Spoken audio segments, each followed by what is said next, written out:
basmalah. Bismillahirrahmanirrahim. Seperti biasa Bapak Ibu yang dirahmati Allah, sebelum kita memulai kajian kita malam hari ini, ada sambutan dan prakata terlebih dahulu yang tentunya sudah kita nantikan yang akan disampaikan oleh Bapak Ketua Pimpinan Wilayah kita, yakni Pak Gita Danu Pranata, sebagai ingkang bawreksa. Kepada Pak Gita kami persilahkan. Assalamualaikum warahmatullahi wabarakatuh. Waalaikumsalam warahmatullahi wabarakatuh. Bismillahirrahmanirrahim. Alhamdulillahirabbil alamin. Asyhadu an la ilaha illallah wa asyhadu anna Muhammadan abduhu wa rasuluhu la nabiyya ba'dah. Puji syukur kita aturkan kehadirat Allah Subhanahu wa taala atas segala pemberiannya kita dapat bergabung dalam acara Muhammadiyah with you pada malam yang ke-230 nonstop sampai hari ini, yang sama-sama kita hormati Ibu Dr. Siti Aminah yang nanti akan kita dengarkan bersama apa yang bisa kita lakukan untuk kebaikan Ibu, Bapak-Bapak dari keluarga besar LSPK Muhammadiyah Jogja Gamping, NCCC, Mas Abdul dan semua peserta webinar. Alhamdulillah selama 230 hari NCCC PWMDY bersama PKO dan semua keluarga besar Muhammadiyah dapat membersamai kita semuanya untuk berbagi pengalaman, berbagi ilmu, saling sharing demi kebaikan kita semuanya. Nah, pada malam hari ini menjelang bulan Ramadan ada sedikit skenario yang perlu kita setarakan. Jadi untuk yang diistilahkan Muhammadiyah with you pada malam hari ini kita jeda, bukan terakhir nih Mas Abdul, kita jeda, kita break, nah, gitu bahasanya turun mesin begitu. Nah pada bulan Ramadan nanti yang kita minta mendekani adalah dari Majelis Tabligh Pimpinan Wilayah Muhammadiyah Daerah Istimewa Yogyakarta yang waktunya nanti menjelang berbuka puasa di Yogyakarta dan sekitarnya, jadi digeser ke depan. Kemudian nanti MCCC beserta tim PKO akan melakukan evaluasi pasca Ramadan.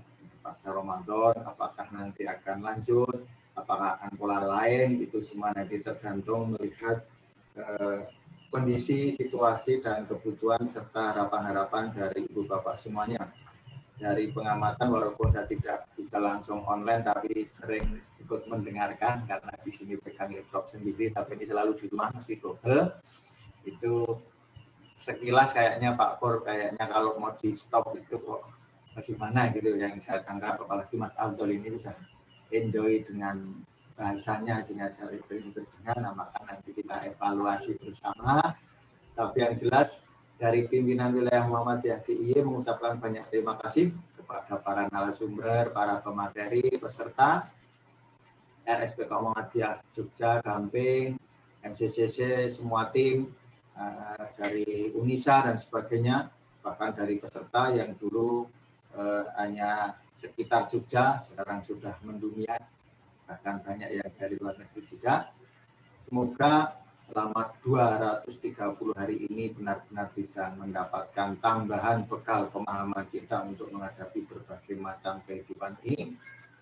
Yang juga mohon maaf seandainya dalam penyelenggaraan ada beberapa hal yang tidak seperti yang diharapkan karena berbagai keterbatasan dan berbagai hal yang memang kita sendiri juga masih dalam pola untuk mencari bentuk.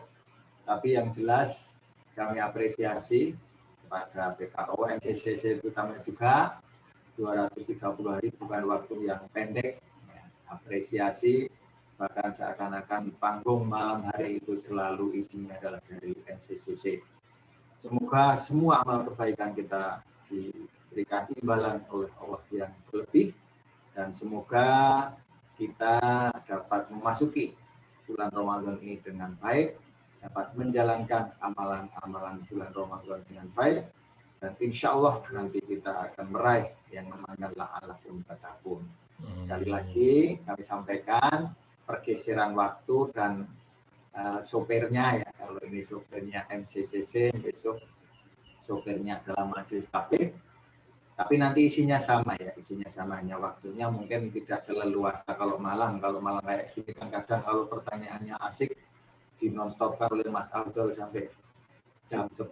Nah kalau besok ya asal waktu buka apapun asiknya akhirnya juga harus itu saja yang dapat kami sampaikan. Mari kita bersama ikuti ilmu dan hal-hal ekwal terkait dengan masalah kesehatan dari Ibu Dr. Siti Aminah.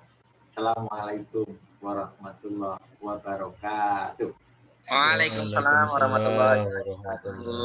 Kami ucapkan terima kasih kepada Pak Gita dan Pranata atas sambutan dan perkataannya sebelum memulai kajian Muhammadiyah with you malam hari ini. Bukan terakhir ya Bapak Ibu, tapi kita jeda. Hari ini adalah hari terakhir kita sebelum menjeda kajian Muhammadiyah with you. Ya tentunya harapan kita juga Bapak Ibu setelah Ramadan tidak ada pandemi lagi, walaupun tidak mungkin, tapi tentunya kita berdoa kepada Allah, apapun yang terjadi, insya Allah kita punya harapan besar, pandemi selesai di bulan Ramadan, insya Allah ya, kita bisa melanjutkan ke jenjang yang lain begitu. Baik, terima kasih Pak Gita, semoga bisa menambah kelancaran acara kita malam hari ini. Baik Bapak Ibu yang dirahmati Allah, berikutnya seperti biasa tema kita malam hari ini yakni reaksi alergi pada kulit yang akan disampaikan oleh Ibu Dr. Siti Aminah, SPKK MKes dari Rumah Sakit PKU Muhammadiyah Gamping. Kepada Ibu Dr. Siti Aminah kami persilahkan.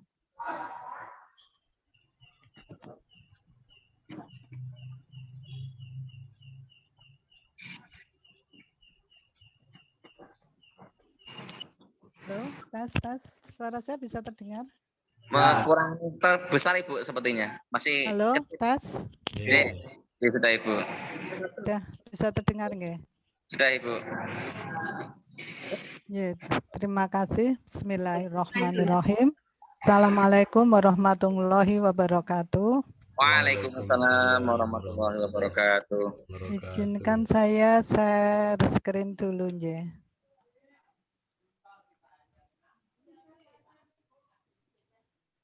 Sudah bisa terlihatkah screen saya ya? Bu, Sampun, kelihatan Bu. Slideshow. Yeah. Yeah. Sebentar, ya.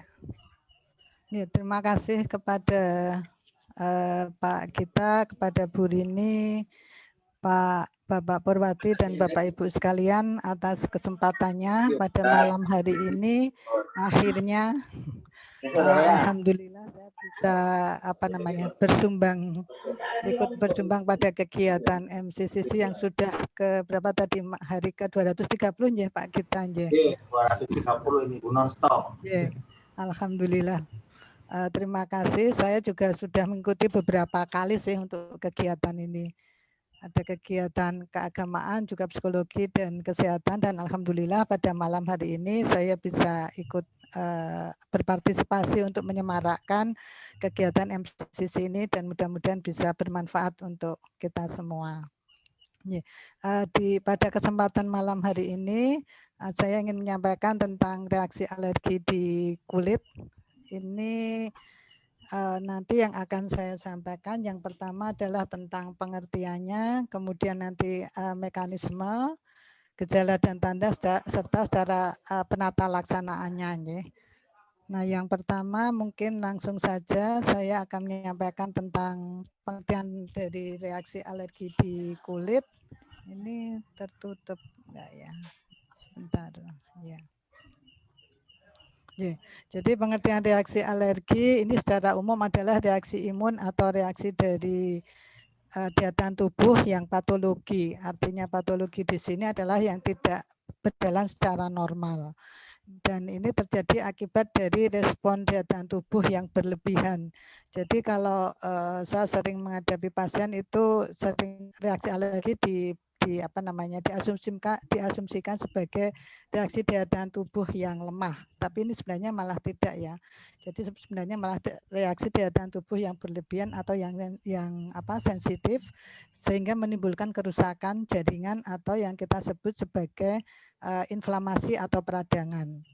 Nah, kerusakan jaringan tubuh ini secara umum itu akibat reaksi alergi ini ditandai dengan 5 gejala ini, yaitu ada kemerahan, kemudian ada nyeri dan gatal, ada kalau di kulit ya umumnya biasanya rasanya rasa gatal, kemudian juga disertai dengan bengkak atau udem, kemudian juga terasa demam, terasa hangat pada daerah yang mengalami peradangan, dan kalau berlanjut bisa terjadi gangguan fungsi pada daerah yang mengalami peradangan tersebut. Nah, reaksi alergi ini sebenarnya bisa secara umum bisa terjadi tidak di kulit, tapi bisa di bagian tubuh yang lain. Namun memang malam hari ini saya memfokuskan pada kejadian atau pada penyakit-penyakit yang reaksi alergi yang terjadi di kulit. Nah, kejadian reaksi alergi di kulit ini sebenarnya kalau dibandingkan dengan penyakit yang lain sih tidak terlalu banyak ya. Memang tergantung dari jenis alerginya, yaitu antara 1 sampai 3%. Artinya di antara 100 orang ya, itu pernah mengalami reaksi alergi sebanyak 1 sampai 3 orang pernah mengalami reaksi alergi. Namun nyata di jenis alerginya yang terjadi di kulit ini ada beberapa, nanti bisa kita lihat bersama. Kemudian ternyata pada reaksi alergi ini pada perempuan dan laki-laki tadi tergantung dari jenis alerginya. Kalau pada reaksi alergi yang eksematus yang dipengaruhi oleh sifat atopi itu memang lebih sering terjadi pada laki-laki, tapi kalau pada perempuan ya. Tapi semakin tambah usia ya mungkin karena pada laki-laki semakin banyak kegiatan atau aktivitas di luar rumah, semakin banyak paparan terhadap benda-benda lainnya, maka pada laki-laki ini lebih banyak atau lebih rentan terkena reaksi alergi. Kemudian pada usia ini terutama ya tadi kalau reaksi alergi yang dipengaruhi oleh faktor endogen itu memang lebih sering terjadi pada anak-anak, terutama balita. Namun pada reaksi alergi yang disebabkan oleh benda-benda kontak dari lingkungannya ini lebih sering terjadi pada usia reproduktif ya, antara 30 sampai 50 tahun. Jadi ini memang sangat berhubungan dengan aktivitas atau pekerjaan sehari-hari.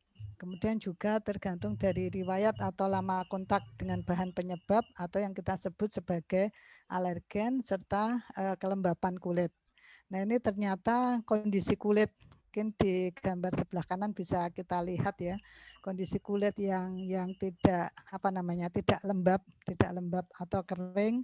Jadi tampak kalau dari samping tampak kalau bahasa Jawa itu beluduk gitu ya, beluduk kering, kemudian seperti seperti berdebu, kemudian juga kalau tambah kering lagi ya seperti ada pecah-pecahnya atau garis-garisnya seperti ini. Nah ini juga sangat rentan dengan terjadinya reaksi alergi di kulit. Nah sebelum kita ke tanda atau gejala, kita mungkin perlu memahami dulu bagaimana terjadinya mekanisme alergi.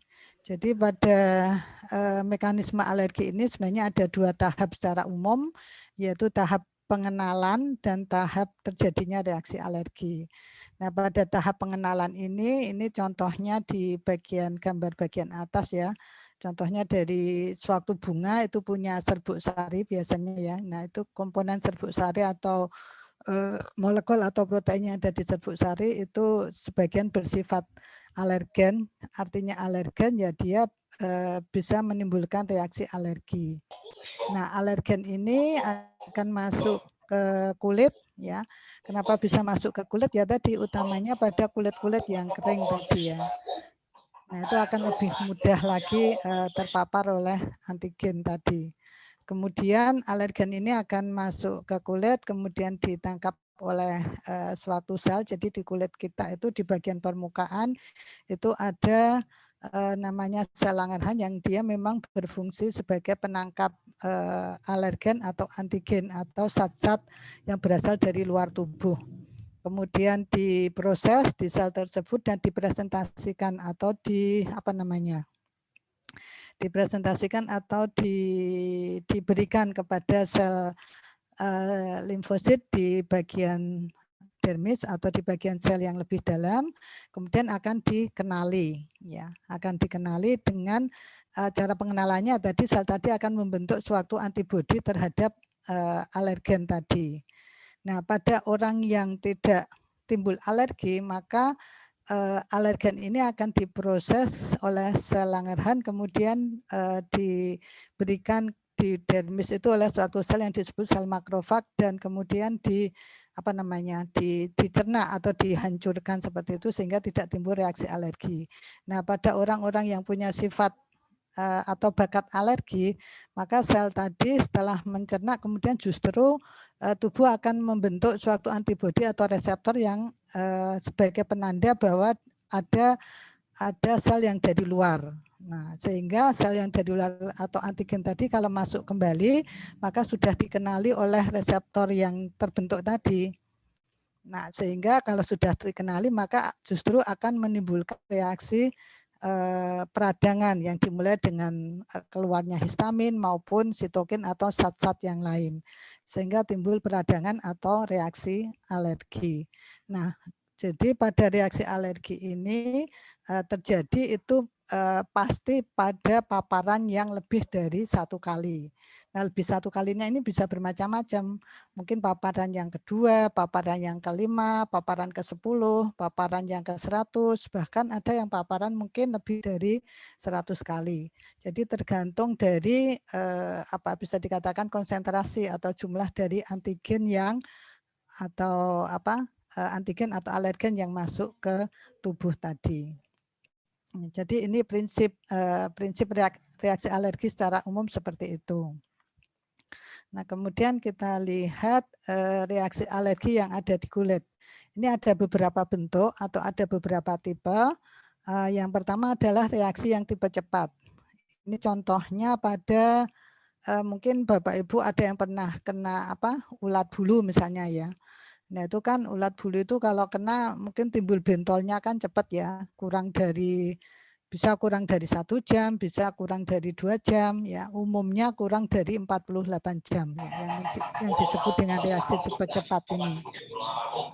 Nah, contoh alergen atau antigen atau penyebab yang paling sering menyebabkan alergi pada reaksi tipe cepat, ini ada bisa toksin yang dikeluarkan oleh serangga, ya. Contohnya pada bagi kita nyamuk itu juga bisa ya. Lebah, kemudian makanan, obat-obatan, atau bulu tanaman, bulu dari tungo atau dari tungonya sendiri, itu sering menyebabkan reaksi alergi yang tipe cepat ini. Nah, ini mekanismenya yang alergi tipe cepat ya, itu diperantarai oleh antibodi. Mungkin ini enggak penting ya, yang penting kita tahu penyebabnya atau alergennya, kemudian tahu jenis reaksinya, kemudian kita nanti bisa tahu bagaimana cara penata laksanaannya. Yang penting seperti itu. Nah, ini untuk yang tipe cepat bentuknya tadi ya seperti bidur itu. Mungkin kalau bahasa Jawa atau orang Jawa sering menyebutnya bidur ya, atau kita menyebutnya adalah urtikaria. Nah, pada bidur atau urtikaria ini akan terjadi tadi peradangan yang dengan 5 tanda tadi, umumnya 4 tanda ya. Tanda yang kelima tadi adalah gangguan fungsi, itu terjadi kalau memang benar-benar sudah berlanjut reaksi inflamasinya. Nah, bidur ini atau pembengkakan atau peradangan tadi tidak hanya terjadi di kulit, tapi bisa juga terjadi di saluran pernafasan maupun di pembuluh darah. Nah, kalau di kulit jadinya ya bidur itu tadi. Pada saluran pernafasan, nah ini bisa menyebabkan rasa sesak pada pada saluran nafas ya. Bisa juga pada pembuluh darah. Nah, ini sehingga akan terjadi pelebaran pembuluh darah ya. Itu. Nah, bentuknya kalau di kulit nih, mungkin Bapak Ibu sudah mengenal semua ya yang disebut dengan bidur. Jadi timbul ya bentol-bentol di kulit yang cepat timbul, tapi kemudian beberapa jam kemudian juga akan cepat hilang. Nah, pada ada dua jenis bidur. Bidur yang akut itu biasanya sekitar 1 bulan lamanya ya, kurang dari 1 bulan atau maksimal 1 bulan. Tapi ada juga bidur atau urtikaria yang berlangsung lebih dari 1 bulan, bisa sampai 6 minggu, bahkan 2 bulan dan seterusnya. Nah, bidur ini gejalanya tadi ya bisa disertai dengan rasa gatal, umumnya gatal, kemudian terasa panas atau nyeri, kemudian tadi utamanya timbul bentol kemerahan yang cepat timbul dan cepat hilang tadi. Ini adalah reaksi alergi yang tipe pertama. Nah, ini bidur atau reaksi alergi atau urtikaria tadi yang bisa terjadi di kulit, tapi bisa juga terjadi di daerah bibir atau mata. Ini yang disebabkan karena tadi pelebaran pembuluh darah tadi ya, pembengkakan pembuluh darah dan jaringan sekitarnya sehingga bibirnya ya bengkak seperti ini, mata, kelopak mata umumnya juga, ini yang kita sebut dengan angioedem. Nah, ini sering disertai juga pembengkakan pada saluran nafas. Nah, ini yang membuat kasus kalau terjadi pembengkakan pada mulut, pada mata, karena kadang-kadang disertai dengan pembengkakan di saluran nafas, ini yang kadang membuat kasus reaksi alergi tipe cepat atau urtikaria yang terjadi di bibir menjadi kasus yang gawat ya, atau yang perlu penanganan cepat di UGD. Ini biasanya kalau seperti ini penanganannya nanti pakai injeksi kortikosteroid maupun antihistamin. Kemudian yang tipe kedua atau tipe toksik itu paling sering memang disebabkan oleh obat-obatan. Pada tipe toksik ini alergen yang masuk itu akan ditangkap, kemudian dia setelah ditangkap oleh sel imun atau sel daya tahan tubuh, kemudian berikatan dengan tadi antibodi yang sudah mengenal, ini akan terjadi selnya itu lisis atau selnya mengalami kematian ya. Selnya mati, kemudian ya seperti sel mati itu seperti kalau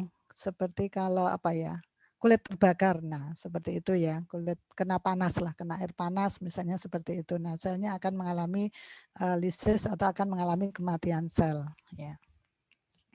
Nah, ini bisa juga tidak hanya terjadi di kulit, tapi bisa juga reaksi alergi ini terjadi di ginjal, di paru-paru juga bisa. Nah, yang di kulit bentuknya atau yang paling umum terjadi adalah bentuk yang disebut dengan sindrom Stevens-Johnson. Meskipun mekanisme dari sindrom Stevens-Johnson ini juga tidak mesti diperantarai oleh reaksi beralergi atau hipersensitivitas tipe 2 ini ya. Nah, pada sindrom ini atau pada reaksi ini tadi ya bisa juga terjadi di mata, di selaput mata, di bibir maupun di kulit ya. Terjadi lepuh-lepuh sampai kemerahan yang disebabkan karena sel-selnya tiba-tiba tadi mati atau lisis tadi. Oke. Kemudian yang bentuk ketiga adalah reaksi kompleks imun. Jadi di sini sel antigen yang masuk itu akan berikatan dengan antibodi, kemudian dia akan beredar di pembuluh darah dan nanti akan mengendap di pembuluh darah perifer atau pembuluh darah tepi atau pembuluh darah yang paling kecil. Dan ini tergantung dari kalau di kulit dia dipengaruhi oleh gravitasi. Sehingga nanti kalau di kulit ya dia akan mengendap di pembuluh-pembuluh darah di kulit yang sesuai dengan posisi pasien tadi aktivitasnya. Kalau dia berdiri ya umumnya di kaki nanti akan timbul lesinya. Tapi kalau pasien tadi misalnya pada orang tua atau pada yang sudah mengalami sakit lama tiduran seperti itu ya nanti timbulnya kemerahannya posisinya di bagian kalau tiduran itu berarti di bagian punggung, bagian paha bagian belakang atau bagian bawah, jadi dipengaruhi oleh gravitasi. Selain itu pengendapan juga bisa terjadi di pembuluh darah kecil di ginjal, di paru-paru, kemudian di persendian. Sehingga nanti gejalanya bisa juga selain di kulit juga bisa terjadi di organ-organ yang lain. Nah, kalau di kulit bentuknya ini yang kita sebut sebagai vaskulitis ya. Tadi ada timbul kemerahan, tapi kemerahannya ini karena ada vaskulitis atau peradangan di pembuluh darah, kemudian sel darah merahnya keluar sehingga kemerahannya ini biasanya tidak cepat hilang ya, tapi awet. Ya, kemerahannya ini kalau posisinya sering berdiri pasiennya aktivitas biasa ya dia timbulnya tadi di bagian kaki mulai dari bawah, kalau berlanjut ya dia nanti tanda kemerahannya akan terus naik ke atas. Kemudian kalau pada lengan, ini ya tadi ya yang saya sampaikan tadi bahwa dipengaruhi oleh gravitasi, ini kemungkinan pasiennya mungkin posisi tiduran ya, jadi tanda kemerahannya berada di bagian bawah ini, bagian apa ini, punggung tangan. Itu ini yang reaksi alergi bentuk ketiga. Nah karena peradangan tadi di pembuluh darah, dan pembuluh darah tadi memang tersebar di seluruh tubuh, tadi memang bisa menyerang di ginjal, kemudian juga ini yang sering kasusnya itu disertai dengan peradangan di pembuluh darah di saluran pencernaan atau di usus. Sehingga pada pasien-pasien yang mengalami reaksi alergi seperti ini, kadang juga disertai dengan rasa mual atau nyeri perut sampai ke diare. Kemudian reaksi tipe lambat ini yang kasus yang paling sering terjadi di reaksi alergi di kulit ya. Jadi kita sebut tipe lambat karena pada kasus ini setelah tadi tubuh kita atau utamanya kulit mengenali antigen yang pertama, kemudian paparan antigen kedua itu kalau misalnya masuk lagi atau nempel lagi di kulit, dia butuh untuk reaksinya butuh proses yang lebih lama, yaitu paling cepat 48 jam. Nah ini biasanya disebabkan oleh bahan-bahan yang menempel di kulit. Contohnya logam yang paling sering adalah nikel. Meskipun tidak harus nikel ya, mangan itu juga bisa, jadi tergantung dari jenis logamnya.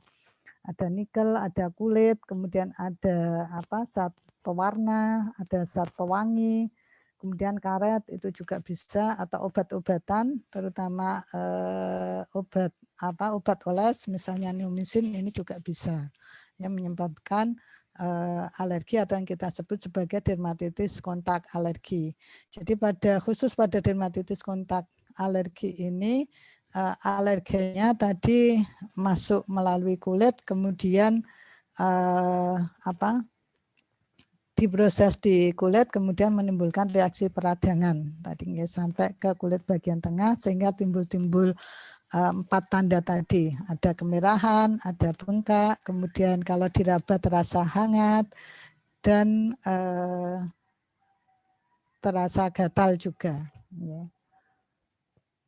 Nah, ini contohnya pada kasus dermatitis kontak alergi. Jadi pada dermatitis kontak alergi ini lesinya itu terjadi di kulit yang sesuai dengan tempat kontaknya. Jadi kalau misalnya penyebabnya adalah logam yang ada di gesper misalnya, ya maka kejadian reaksi alerginya juga terjadi di kulit yang tersentuh dengan logam tadi. Nah kalau tersentuh terus-menerus ya nanti reaksi alerginya akan semakin luas. Jadi tidak hanya di bagian kulit yang tersentuh oleh gesper atau logam gesper ini saja. Kemudian ini contoh pada kasus alergi yang bisa disebabkan oleh hand body misalnya ya, karena dioleskan di lengan, atau mungkin minyak-minyak atau obat oles yang dioleskan di lengan. Ya. Kemudian ini juga logam baik pada kalung misalnya liontin kalung itu juga bisa, atau pada jam itu juga bisa. Nah ini yang di kaki ini adalah reaksi alergi yang disebabkan oleh karet pada sandal. Ya, sandal jepit ini jelas bekasnya ada timbul kemerahan di kaki yang merupakan bekas tempat menempelnya tali sandal jepit ya itu. Nah ini biasanya adalah tali sandal jepit yang berbahan karet.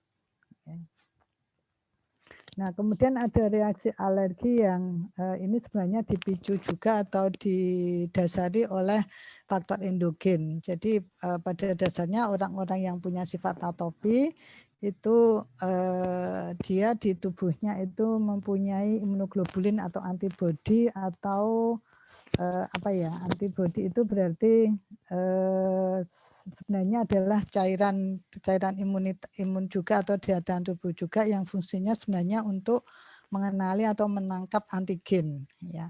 Nah, tapi ya justru itu tadi karena IG imunoglobulin E-nya terlalu banyak, maka dia akan mampu mengenali berbagai alergen yang bermacam-macam. Nah, kemudian malah akan timbul reaksi ya.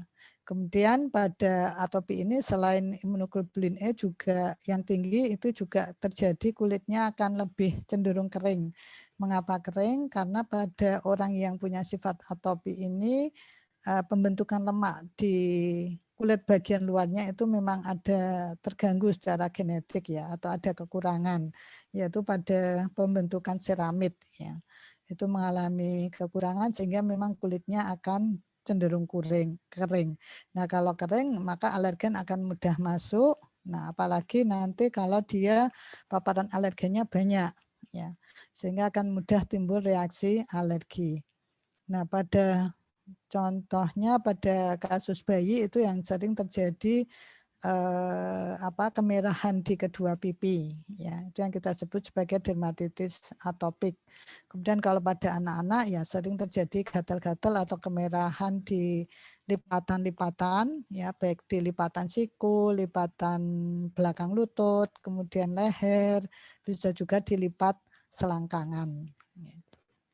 Nah, ini tadi adalah tanda-tanda dari reaksi alergi yang muncul di kulit. Nah, kemudian bagaimana penata laksanaannya? Ya, semua tadi karena kita tahu penyebabnya adalah bahan alergen dari luar, maka ya sebisa mungkin kita mencari kemungkinan penyebabnya dari alergi tadi apa. Ya. Memang kadang tidak mudah untuk menentukan penyebab atau bahan alergen tadi. Mungkin butuh pemeriksaan, dan untuk pemeriksaan ini tadi tergantung dari jenis reaksi alerginya. Kalau untuk reaksi alergi tipe cepat, tadi pemeriksaannya itu bisa dengan diambil darahnya, kemudian tes atopi atau tes imunoglobulin E spesifik. Imunoglobulin E-nya itu spesifik atau alergi terhadap zat apa, itu misalnya ya, itu bisa dilakukan tes seperti itu. Kemudian kalau reaksi alerginya yang tipe lambat, maka tes alerginya adalah dengan cara uji coba. Artinya uji coba ya kita menempelkan bahan-bahan yang kita curigai sebagai penyebab alergi di kulit, biasanya di kulit punggung ya, kita tempelkan, kemudian kita observasi, kita lihat yang timbul reaksi yang mana. Nah, kemudian yang timbul reaksi itulah yang kita sebut sebagai penyebab dari reaksi alergi kontaknya. Jadi yang pertama sebenarnya penata laksanaannya adalah mudah. Jadi dengan menghentikan atau menghindari atau menyetop paparan terhadap alergen atau bahan penyebab, ya insya Allah tidak akan timbul reaksi alergi atau tidak akan timbul reaksi peradangan. Nah, disinilah memang kuncinya ya. Jadi kita harus mengetahui kemungkinan penyebabnya itu apa. Kemudian yang kedua adalah menangani atau menata laksana faktor resiko atau faktor-faktor yang berpengaruh terhadap terjadinya reaksi alergi tadi. Salah satunya adalah kulit kering. Sehingga untuk penata laksanaannya ini memang kadang kita berikan pelembab ya. Ini sebagai pelindung dari kulit, terutama yang kulit kering tadi. Kemudian kalau sudah terjadi reaksi alergi, apa yang harus dilakukan? Yang pertama ya kita harus kalau tahu penyebabnya tadi ya sudah stop, kemudian sudah stop kok masih timbul tanda-tanda peradangan, ya kita minum antihistamin. Nah, antihistamin ini saya lihat sebenarnya sudah menjadi obat yang bisa dibeli bebas ya. Contohnya macam-macam. Kalau yang bersifat mengantuk, itu mungkin Bapak Ibu sudah mengenal semua ya, ada CTM, ada mebidrolin ya. Kemudian kalau yang tidak mengantuk ini cetirizine. Meskipun cetirizine ini pada beberapa orang juga menyebabkan mengantuk ya. Ada juga obat antihistamin yang lain. Jadi mungkin untuk Bapak Ibu yang punya bakat alergi tadi dan tidak bisa menghindari alergi, atau mungkin pengen misalnya alergi terhadap udang gitu ya, tapi kok pengen makan udang, nah itu kadang sebelumnya minum obat ini dulu, minum obat antihistamin kemudian baru makan udang. Ini reaksi alerginya bisa minimal. Kemudian kalau memang alerginya cukup berat bisa diberikan dengan obat anti peradangan, bukan obat peradangan ini ya. Kurang ini obat anti peradangan yang kita sebut sebagai kortikosteroid. Nah, bentuk pengobatan kortikosteroid atau anti peradangan ini bisa dengan cara dioleskan, bisa juga dengan cara diminum. Namun hati-hati untuk obat kortikosteroid ini efek sampingnya cukup cukup berat karena bisa mengganggu metabolisme, terutama metabolisme hati atau hepar ya, dan efek samping yang lain ke sistem hormon tubuh yang lain. Namun kalau untuk obat oles kortikosteroid ini cukup aman. Memang yang banyak dijual di apotek itu adalah hidrokortison dan ini kekuatannya memang lemah. Jadi kalau hidrokortison untuk mengobati dermatitis atau reaksi alergi atau reaksi peradangan di kulit yang lemah, yang kuat pada orang dewasa misalnya, ya krim hidrokortison ini tidak akan berefek ya. Jadi butuh kortikosteroid yang lebih kuat. Contohnya ya disoksimetazon misalnya ya. Itu. Kemudian untuk obat minumnya, kalau memang obat antihistamin ini tidak bisa mengobati dengan baik, ini kadang dokter akan memberikan kortikosteroid yang diminum. Tapi ini juga harus hati-hati meskipun saya lihat obat ini bisa dibeli bebas di apotek ya. Tapi sebenarnya obat ini cukup efek sampingnya cukup berat dalam jangka lama. Tapi kalau hanya diminum 3 hari misalnya nggak apa-apa ya.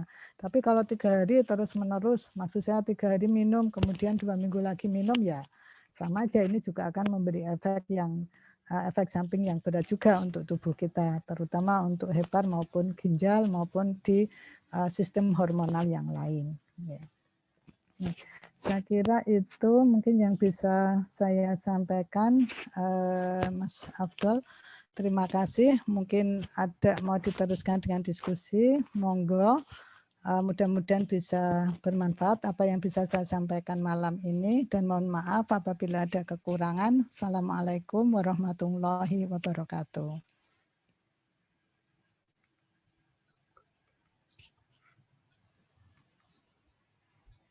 Halo. Mas Abdul. Oh, jangan apa terlempar ini. Bentar, Bu. Oh iya, kayak sepertinya terlempar dia. Oke, saya panjeli dulu nggih, Bung nggih. Monggo Pak. Ibu Bapak semuanya, kita sudah ikuti pemaparan dari Ibu Siti Aminah. Barangkali ada peserta yang ingin mengajukan pertanyaan, dipersilahkan, monggo. Saya Pak Bu Yamjama, monggo Ibu. Monggo Ibu sama-sama ngapunten Pak Pur, ini tadi terputus.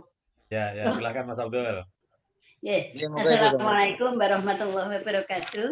Waalaikumsalam warahmatullahi wabarakatuh. Bu Siti, saya ingin tes COVID yang sudah 3 bulan lebih ya Bu ya.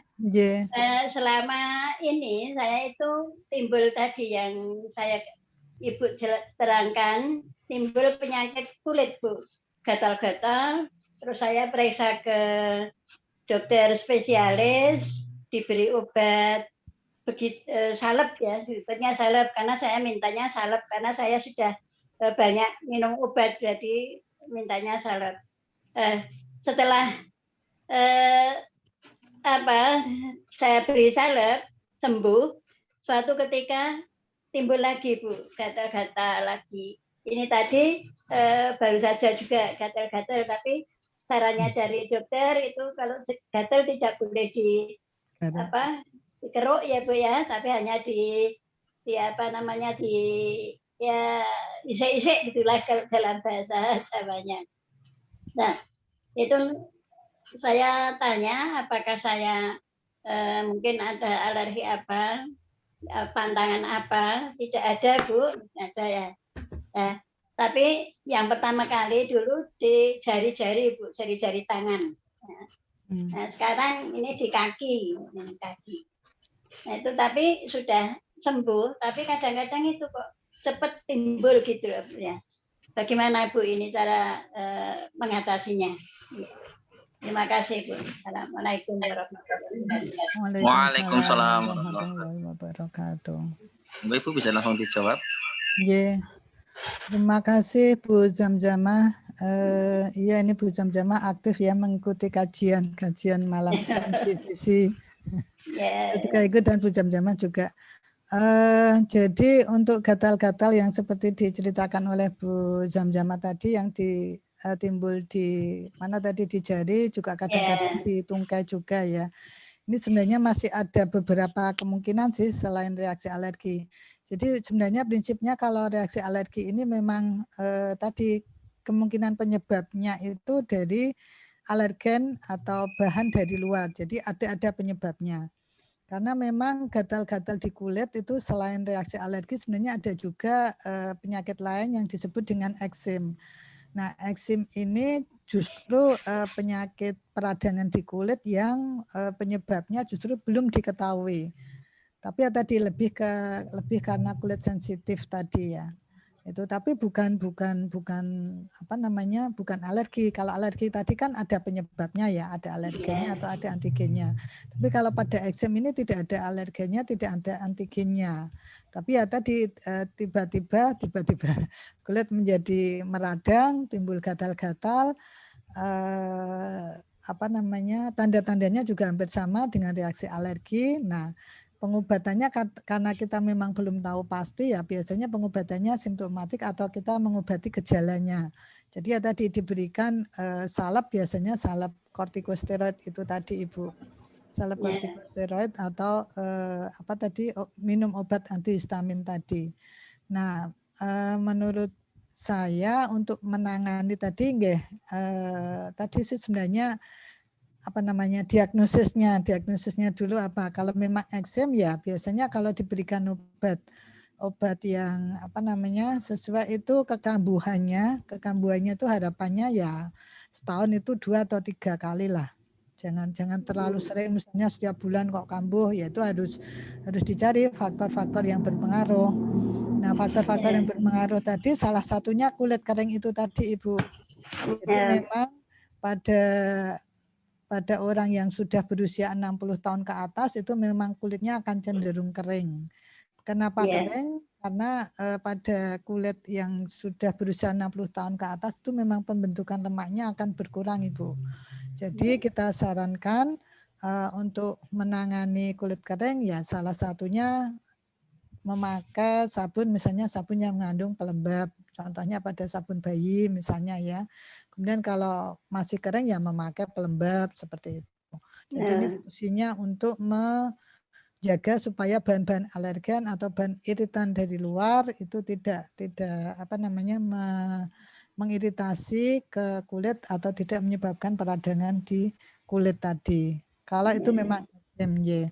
Tapi kalau memang alergi mungkin ya tadi perlu dicari sebenarnya penyebabnya apa begitu. Ya tapi ini timbulnya itu setelah saya kena COVID itu, kena COVID ya. Jadi dulu belum gitu loh Bu. Dari ya. Ya memang dengan adanya COVID ini kan kita tahu COVID ini virus kemudian juga belum banyak apa namanya masih terus dikaji ya Bu ya. Tapi memang pengaruhnya ke sistem imun atau sistem daya tahan tubuh itu cukup besar memang virus ini. Jadi ya bisa jadi ini juga memang masih dikaji juga. Bisa jadi memang perubahan sistem daya tahan tubuh akibat infeksi virus corona atau COVID ini bisa juga sehingga membuat tadi sistem daya tahan tubuh menjadi sensitif atau menjadi bersensitif terhadap bahan-bahan yang mungkin sebelumnya tidak masalah jadi menjadi masalah. Misalnya tadi kulit jadi lebih sensitif terhadap debu mungkin atau terhadap keringatnya sendiri itu juga bisa. Seperti itu Ibu. Ya, terima kasih Bu Siti. Ya, sami-sami Bu Zamzamah. Baik. Masih ada pertanyaan lagi Bu Zamzamah mungkin? Buat Mas Abdul. Siap. Baik. Moga Bapak Ibu masih ada pertanyaan lagi sebelum saya bacakan pertanyaan yang ada di kolom komentar. Jika ingin bertanya secara langsung, kami persilahkan. Jika masih ada pertanyaan yang ingin bertanya secara langsung. Baik. Jika belum ada, saya bacakan pertanyaan yang sudah masuk melalui kolom komentar, Ibu Siti. Yeah. Baik. Yang pertama dari Ibu Saryati. Nah, izin bertanya dokter, telapak tangan kanan saya pecah-pecah. Kalau sudah kering sekali bisa berdarah. Nah, hal ini sudah terjadi selama 5 tahun. Tetapi telapak tangan kiri tidak. Saya coba berganti-ganti deterjen, tetapi masih sama. Sementara saya sering olesi tangan dengan hand body. Nah, bagaimana sebaiknya dan kemungkinan apa penyebabnya, dokter?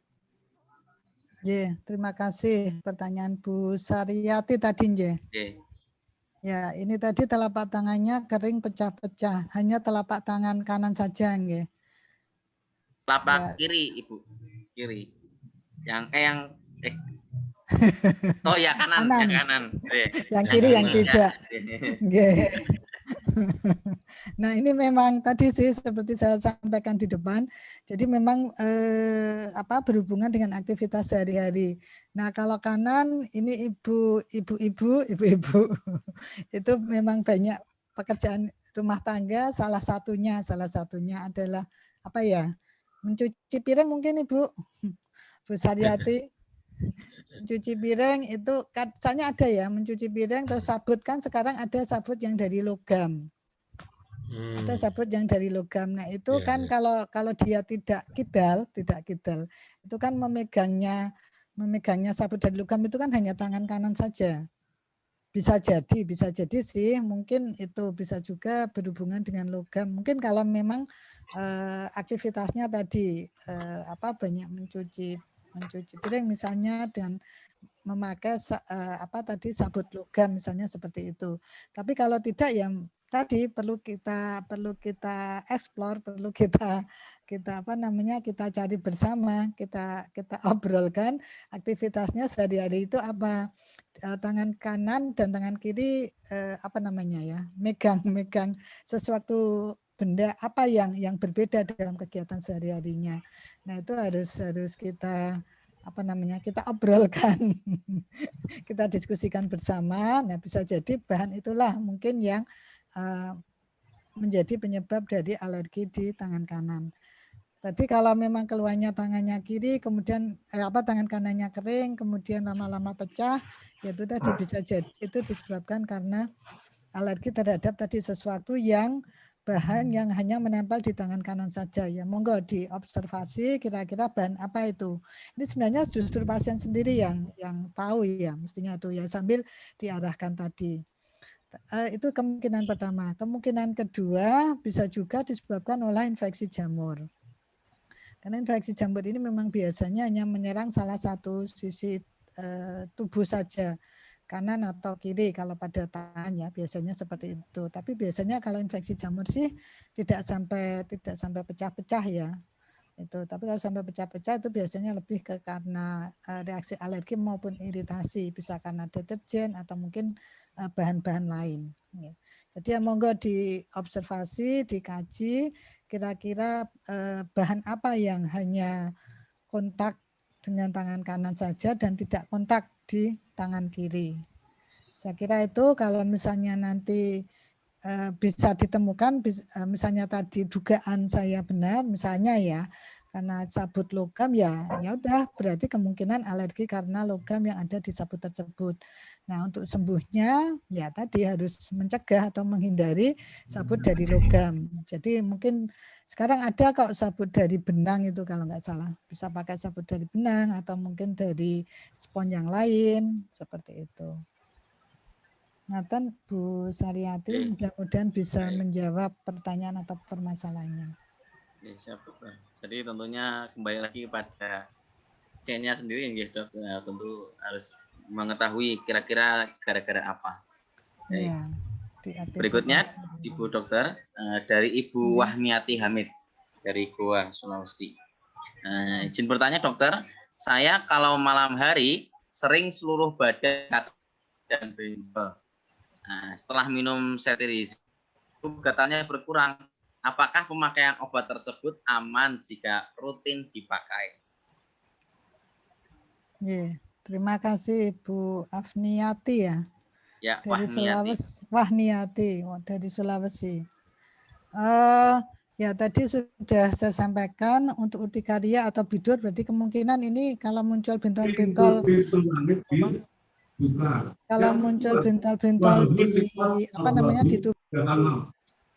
Pintu-pintu jahanam dikunci digembok. Yang ketiga, waktu sinar ayatin setan-setan dirantai. Tadi Bu Wahina itu ya. Kemungkinan untuk bentol-bentolnya kemungkinan kan karena bidur atau urtikaria tadi ya. Nah, itu memang bisa diobati dengan cetirizine. Tapi mungkin perlu dilihat lagi kalau memang cetirizine-nya itu bentol-bentolnya itu timbul terus-menerus, ya lebih baik cetirizine atau antihistaminnya itu diminum terus-menerus dulu Ibu. Jadi untuk pengobatan urtikaria ini kalau memang benar urtikaria ya, kalau memang benar urtikaria maka pengobatannya sebenarnya tidak harus diminum setiap kali muncul, tapi justru begitu muncul maka harus minum paling tidak 3 atau 5 hari seperti itu ya, supaya ya benar-benar tadi sel-sel yang mengalami yang sensitif yang mengeluarkan zat-zat histamin waktu di depan tadi saya sampaikan itu bisa-bisa benar-benar sel tadi istilahnya ya lerem kalau bahasa Jawa, lerem ki apa ya. Jadi selnya tidak reaktif lagi seperti itu sehingga tidak mengeluarkan histamin dan tidak menimbulkan reaksi peradangan. Jadi justru minumnya itu jangan hanya minum pas saat muncul saja, tapi misalnya hari ini muncul mungkin minumnya paling tidak 3 atau 5 hari terus-menerus. Ya, supaya tadi selnya stabil dulu, kemudian berhenti. Nah, insya Allah dengan pengobatan seperti itu maka tidak perlu minum obat terus-menerus.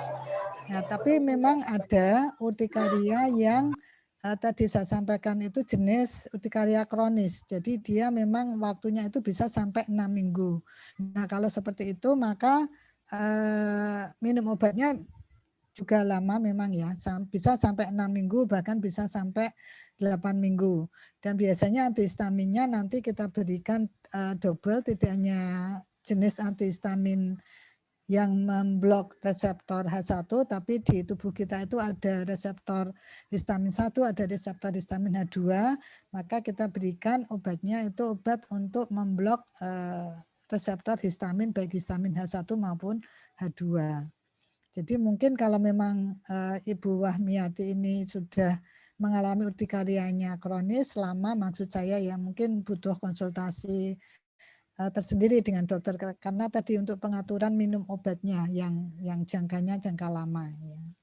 Seperti itu. Begitu Bu Wahmiati. Terima kasih Dok. Terima kasih. Sama-sama. Baik. Berikutnya Bu Sri, apakah ingin bertanya? Assalamualaikum warahmatullahi wabarakatuh.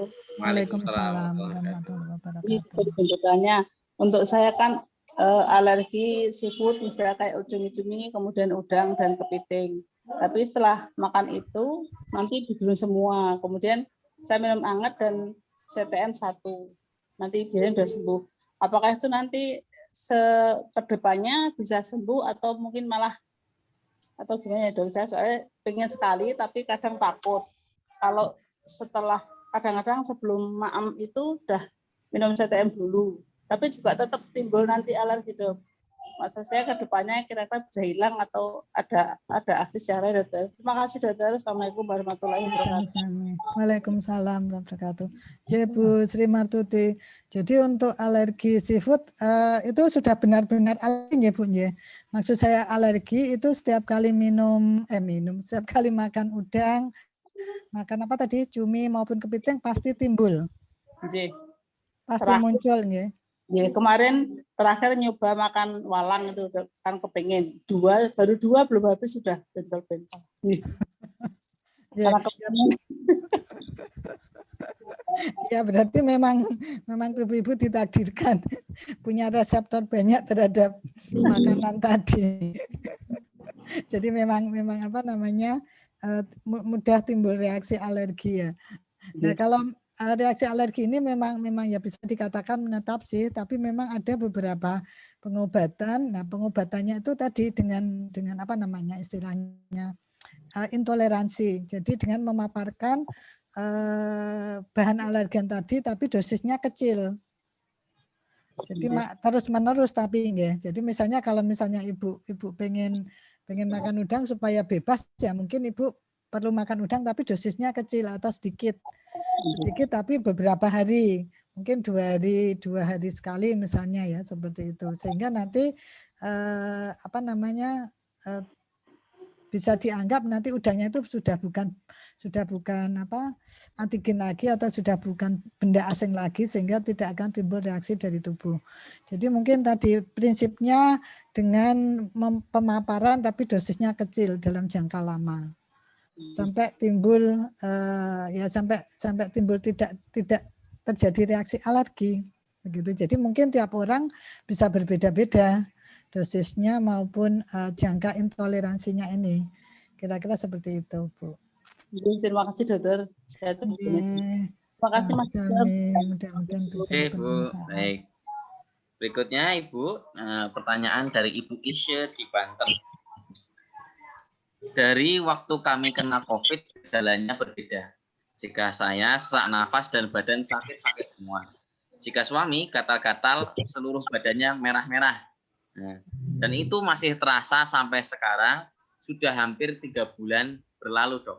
Nah, sudah minum obat Erini, Kaladin, baik yang cair, sudah memakai Kaladin cair maupun Kaladin yang bedak ya, sabun mandi Detol dan lain sebagainya, tapi tidak berkurang. Nah, mohon sarannya dokter. Terima kasih. Ya, terima kasih kepada Ibu Isa di Banten tadi ya. Ya, jadi memang untuk kasus COVID ini atau manifestasi penyakit COVID di kulit ini juga ya namanya masih pertama, ini juga masih terus kita kaji dan memang berapa persen ya cukup kalau nggak salah sekitar 30%, 10-30% kalau nggak salah ya, itu dilaporkan di artikel-artikel itu pasien 10-30% pasien COVID itu punya atau apa namanya ada gejala gatal-gatal atau kemerahan di kulit ya. Tapi untuk pengobatannya ya tetap ya pengobatan COVID yang akan dilakukan oleh dokter spesialis paru maupun dokter penyakit dalam. Nah, untuk gangguan di kulitnya ini pengobatannya kita berikan obat simptomatik atau untuk mengurangi gejala tadi. Jadi kalau gatal ya tadi diberikan cetirizine atau tadi yang Ibu minum adalah Sarini ya. Sarini itu adalah merek dan isinya cetirizine. Jadi ya karena memang seperti tadi saya katakan COVID atau Corona ini memang akan berpengaruh kita lihat itu berpengaruh di sistem imun, sistem daya tahan tubuh itu pengaruhnya cukup besar. Maksud saya cukup besar dia kan sampai ada yang sesak nafas itu ya. Sesak nafas itu disebabkan karena tadi peradangan atau timbulnya inflamasi di paru-paru. Nah di kulit tampaknya juga terjadi peradangan tadi pada suami ibu tadi ya. Nah ini peradangannya pada orang-orang tertentu kan memang bisa berlanjut ya. Ada yang sampai 3 bulan, bahkan ada yang sampai 6 bulan. Dan ternyata ya ini menjadi salah satu pembelajaran kita juga malahnya kasus dari suami ibu Isa tadi. Jadi peradangannya ini ternyata masih berlanjut. Nah untuk pengobatannya bagaimana ya tadi karena kita memang sampai sekarang masih mengkaji akibat atau dampak dari corona ini terhadap tubuh kita. Jadi ya peradangan kita obati dengan obat-obat simptomatik dengan antihistamin maupun tadi kortikosteroid. Tapi kortikosteroidnya mungkin kalau saya sarankan yang tadi sih yang dioles saja. Jadi tadi sudah benar diberikan cetirizine atau minum Sarini. Kemudian tadi Kaladin, nah mungkin bisa ditambah dengan tadi salep atau krim saja nih, krim desoksimetasone. Untuk dioleskan di kulit yang mengalami gatal-gatal tadi Ibu. Dan salep kortikosteroid ini hanya dioleskan kalau terjadi atau selama masih ada rasa gatal atau kemerahan saja. Dokter, dok. Itu. Halo. Kita pernah ke dokter ya. Ya. Kita dikasih salep racikan gitu. Malah jadi lecet-lecet gitu. Gatalnya itu jadi lecet-lecet gitu, dok. Jadi dikasih krim racikan dari dokter itu, dokter spesialis kulit saja gitu. Bagaimana kira-kira? Terima kasih.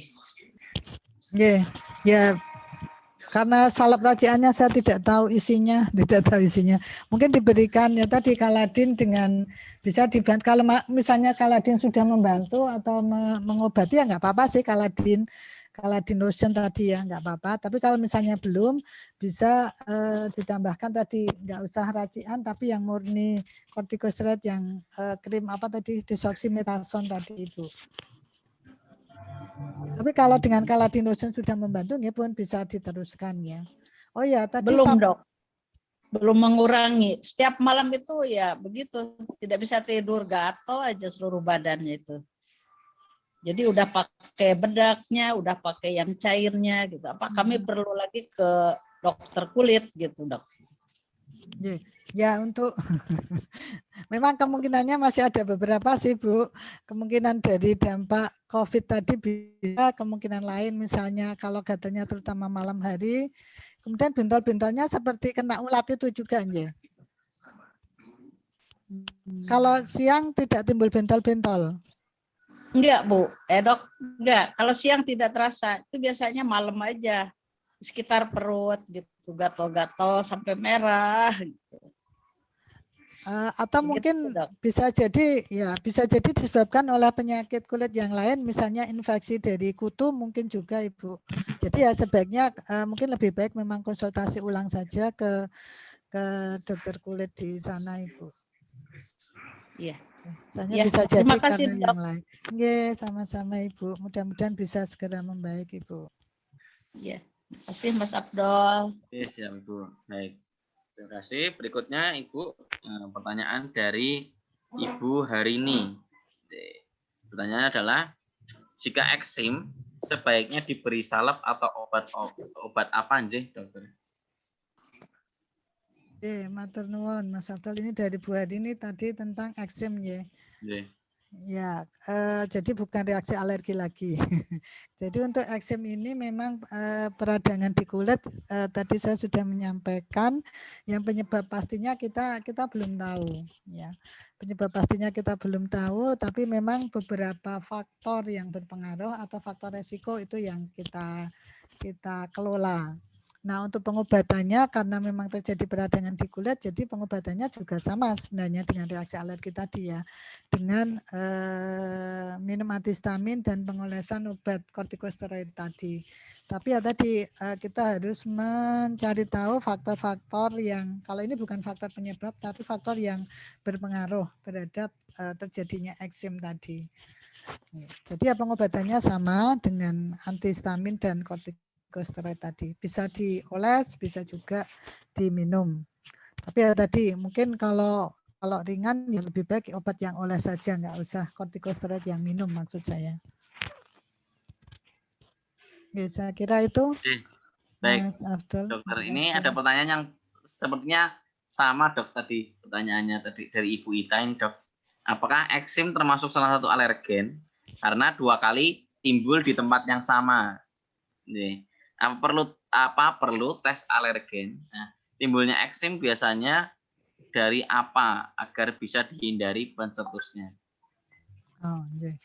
Jadi eksim ini memang kalau itu benar eksim ini memang bisa timbul di tempat yang sama, ya. Tapi bukan alergi, jadi tidak ada yang perlu dihindari. Cuma tadi mengelola faktor-faktor yang berpengaruh. Nah, faktor yang berpengaruh itu memang bermacam-macam. Salah satunya ya kulit kering tadi.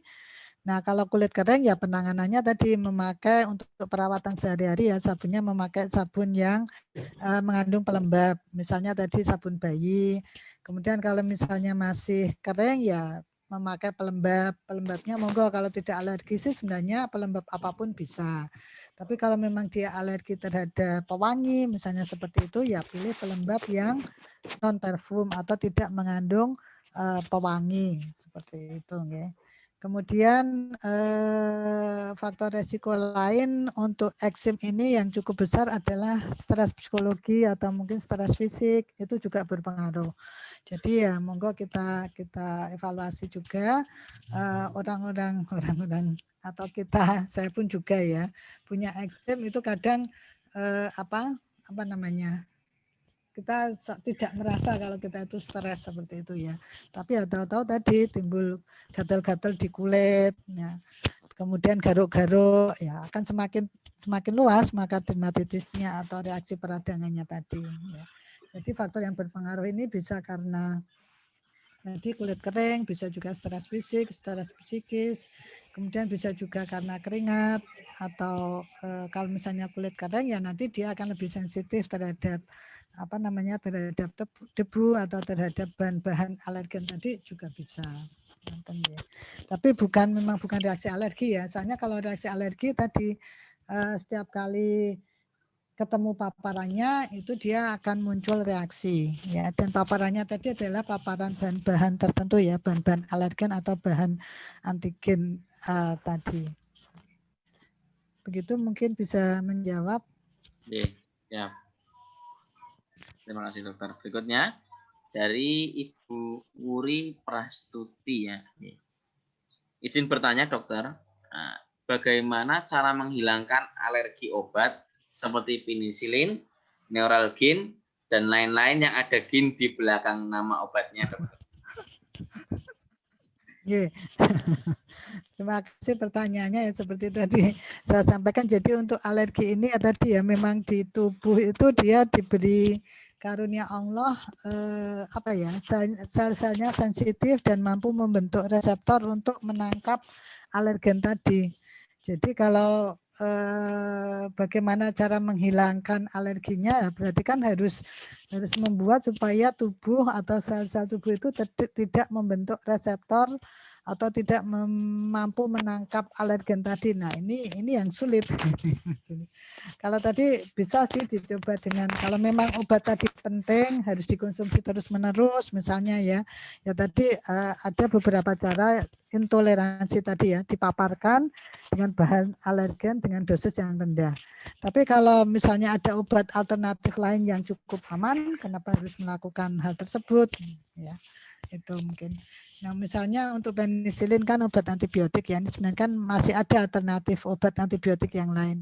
Dan kalau kita bisa menjaga supaya tubuh kita tidak tidak terkena infeksi, jadi tidak butuh antibiotik, ya itu malah mungkin lebih baik kita tidak mengkonsumsi obat. Begitu juga untuk Neuralgin, ini kan sebenarnya obat anti nyeri, mengandung antalgin ya, mengandung antalgin dan vitamin B kalau nggak salah kalau Neuralgin itu. Nah mungkin yang menyebabkan alergi adalah antalginnya. Antalgin itu anti nyeri. Sementara masih ada preparat obat lain yang berfungsi untuk menurunkan rasa nyeri juga. Jadi kalau Bu Wuri masih merasakan rasa nyeri atau butuh obat anti nyeri misalnya, nah ini bisa memilih obat lain yang tidak menyebabkan alergi. Nah kecuali pada orang-orang yang memang misalnya dia butuh obat A dan kalau tidak memakai obat A tadi maka terancam jiwanya dan harus dimasukkan obat A terus. Nah ini mungkin dokter akan melakukan tadi ya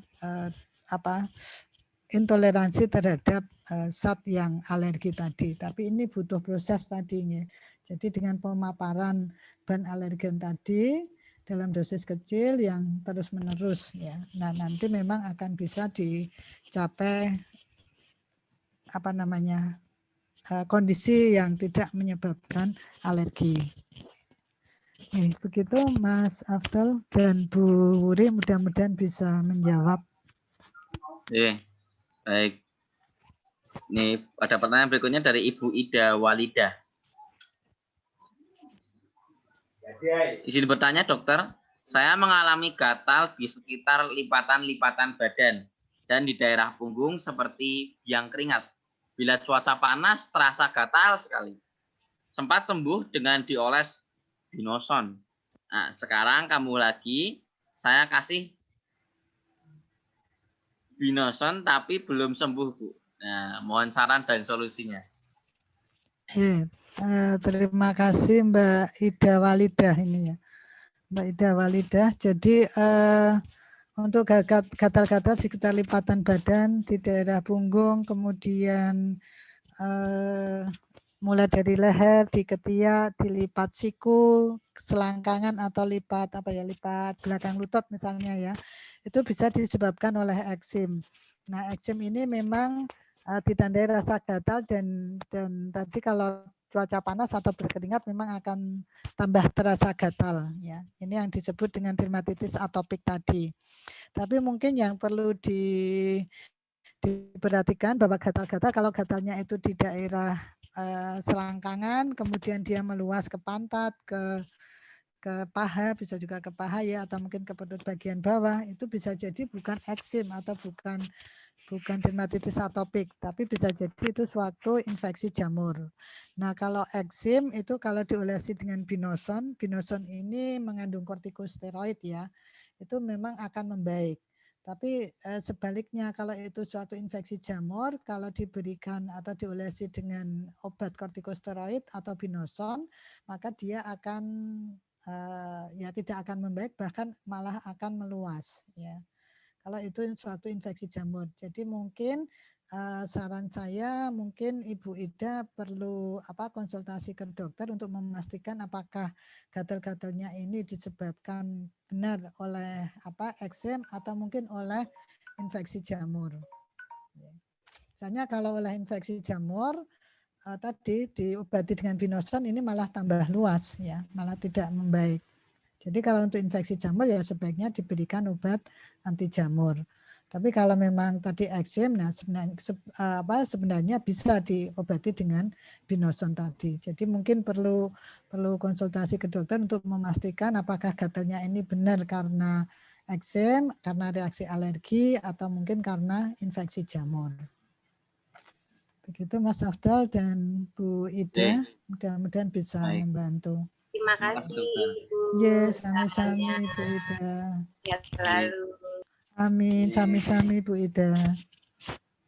Nih, berikutnya dokter, pertanyaan dari Ibu Siti Koyim. Nah, apakah jika kita cacingan bisa menyebabkan kulit gatal-gatal, Dok? Terima kasih. Ini Bu Siti Koyim mempersepsikan cacingan itu cacingan cacingan di perut ya, di saluran pencernaan ya. Karena cacing masuk ke tubuh kita itu dia bisa masuk lewat saluran pencernaan, kemudian menginfeksi di usus. Tapi bisa juga atau ada juga cacing yang masuk ke kulit, kemudian dia hanya menginfeksi atau berdiam di kulit. Itu juga ada. Ya. Nah, ini mungkin maksudnya Bu Siti Koyim yang yang di saluran pencernaan nggih. Ya. Bu Siti Koyim mungkin. Mungkin yang di yang di saluran pencernaan nggih.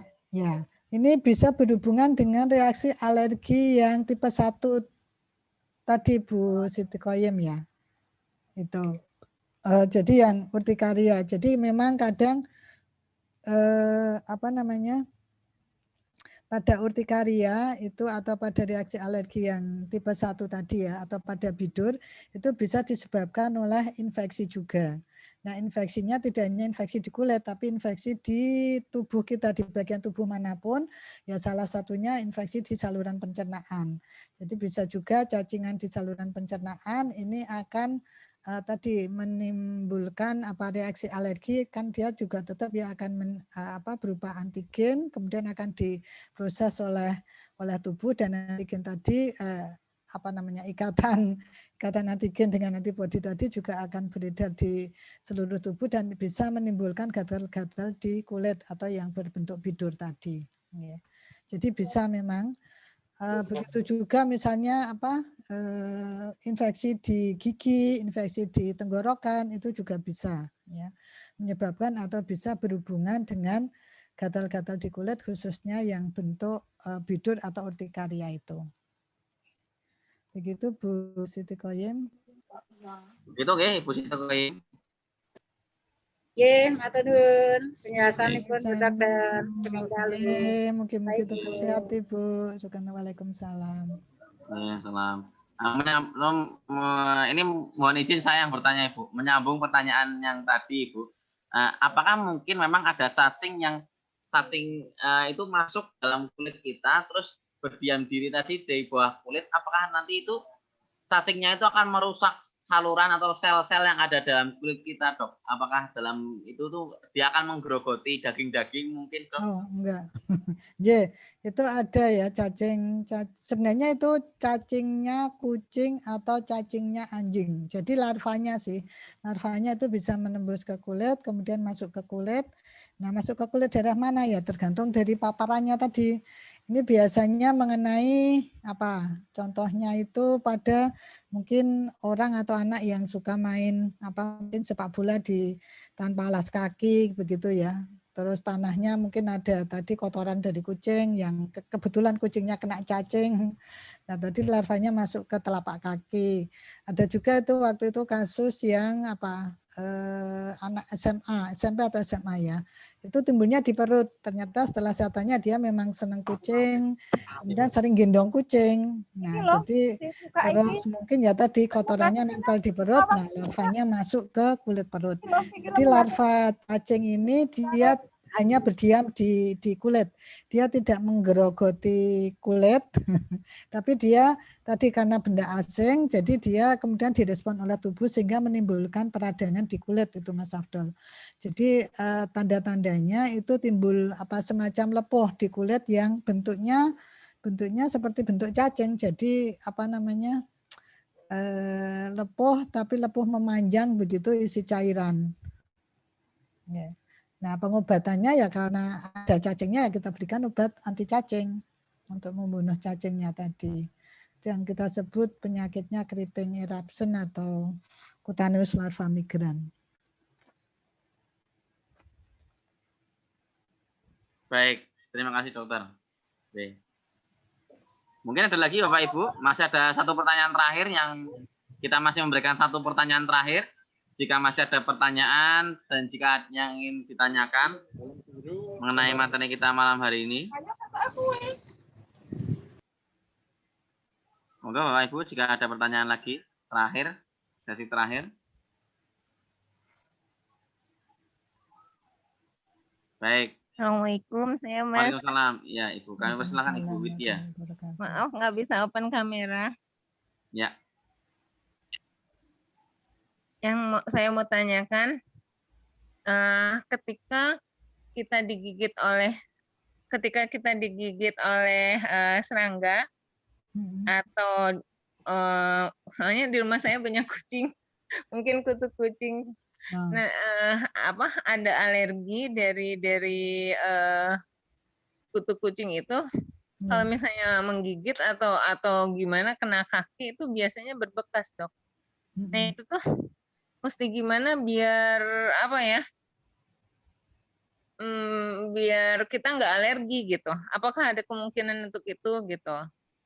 Kalaupun tidak, soalnya itu kucing tuh udah dikeluarin, tapi kok masih aja banyak di dalamnya, ya Allah, aku tuh jadi bingung. Udah divakum pakai vakum cleaner dan itu kok nggak bersih gitu jadinya tuh.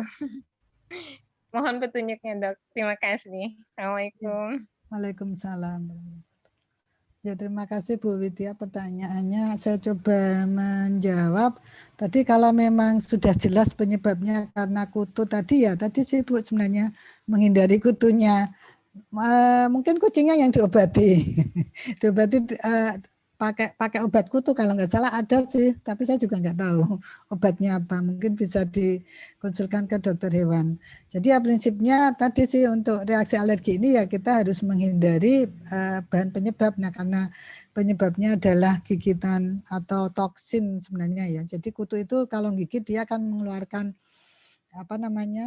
air ludah. Nah, air ludahnya itulah yang mengandung protein dan menyebabkan alergi pada orang-orang yang punya bakat alergi tadi. Ya. Kalau dia tidak punya bakat alergi sebenarnya digigit ya udah cuma berbekas titik gitu aja sebenarnya ya. Tapi kalau dia punya bakat alergi ya tadi memang akan timbul bentol, kemerahan dan tanda-tanda peradangan. Kemudian kalau sembuh akan menimbulkan, bisa sih nggak mesti ya, bisa timbul bekas tadi. Jadi saran saya mungkin tadi sih pengobatannya untuk kucingnya, pengobatan kutu untuk kucingnya. Kalau di vakum itu kan tidak ngobati ya. Tidak. Jadi kita harus membunuh kutu yang ada di kucing tadi. Saya nggak tahu, mungkin pakai bedak bedak anti kutu di kucing mungkin bisa dikonsultasikan dengan dokter hewan Bu Widya ya. Begitu Bu Widya mungkin yang bisa. Baik Dok, terima kasih. Sami-sami. Baik, terima kasih. Cekap nggih Bapak Ibu, tidak ada pertanyaan lagi. Baik. Alhamdulillahirrahmanirrahim. Kami ucapkan terima kasih kepada Ibu Dr. Siti Aminah atas materinya dan tentunya juga sharing-sharing pengalamannya. Tentunya juga jawaban-jawaban dari pertanyaan yang banyak malam hari ini Ibu. Terima kasih Ibu Dokter sudah berkenan untuk mengisi kajian kita malam. Terima kasih Bu Dokter. Ya, sami-sami Bu Jam-Jama. Nuwun Bu Aminah nggih. Ya, sami-sami Bu Rini. Pamit. Assalamualaikum. Waalaikumsalam. Mas Abdul